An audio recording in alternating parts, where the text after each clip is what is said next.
From the National Newsroom of the Canadian Press, I'm Naira Ahmed.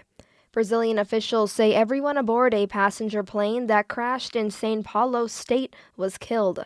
All 61 on board the regional turboprop are now confirmed dead. 57 passengers and 4 crew were on the plane. The regional airline is called Vopass. The plane was seen by witnesses falling and spinning as it came down into a residential neighborhood where there was a huge cloud of black smoke that came up. The ATR-72 aircraft, the most common turboprop type in the world, was 14 years old, flying at 17,000 feet when it fell from the sky. Alex Stone, ABC News. Back at home, Albertans are remembering a 24-year-old firefighter killed in the line of duty last weekend.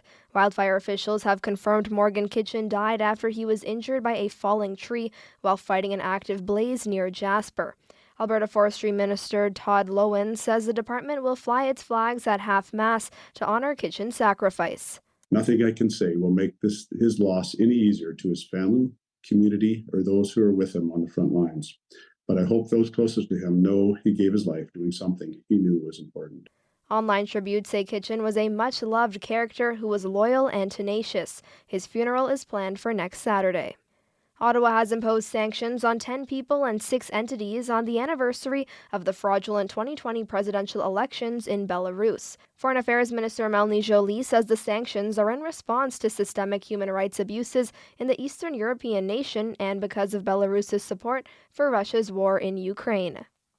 A project monitoring law enforcement and corrections in Canada shows there have been over 2,100 deaths of inmates in custody in the past 24 years. A lead researcher with the Tracking Injustice Project says the team compiled the information because it's far too difficult to find data about deaths in custody. Data assembled by the Canadian Press show there were 91 deaths in provincial jails across the country last year. And Statistics Canada says students are facing a particularly challenging summer job market, while recent immigrants are disproportionately affected by the weakening labor conditions. The federal agency's July labor force survey says the jobless rate held steady at 6.4% last month as the economy shed a modest 2,800 jobs. As the Bank of Canada held its key interest rate at historically high levels, the unemployment rate has climbed 0.9 percentage points over the last year. Meanwhile, the share of returning students between the ages of 15 and 24 who were employed in July compared with a year ago tumbled 6.8 percentage points to 51.3%. Statistics Canada says that's the lowest employment rate for returning students since July 1997, outside of July 2020 during the COVID-19 pandemic. The slowdown in the Canadian job market has also been particularly felt by recent immigrants as their unemployment rate climbed 3.1 percentage points on an annual basis. Nujur Amalis, the Canadian Press, Ottawa. This is the Canadian Press.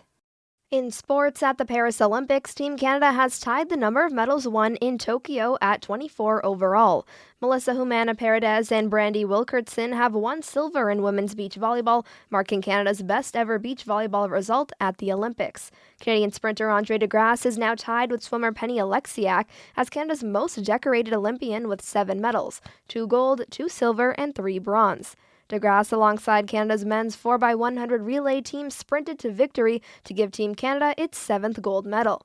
Canadian canoeist Katie Vincent and Sloane Mackenzie won bronze in the women's doubles 500-meter sprint final. Canadian high jumper Derek Droon received his silver medal from the London 2012 Olympics in a ceremony at the Paris Games today. The high jumper from Corunna, Ontario, finished 3rd at the Games in London, but was upgraded to 2nd after the Russian winner was stripped of his medal for doping. And today's matches at the National Bank Open in Montreal have been postponed due to rain. From the Canadian Press, I'm Naira Ahmed. Thanks for listening. Don't forget to follow and subscribe. For more of today's top stories, visit thecanadianpressnews.ca.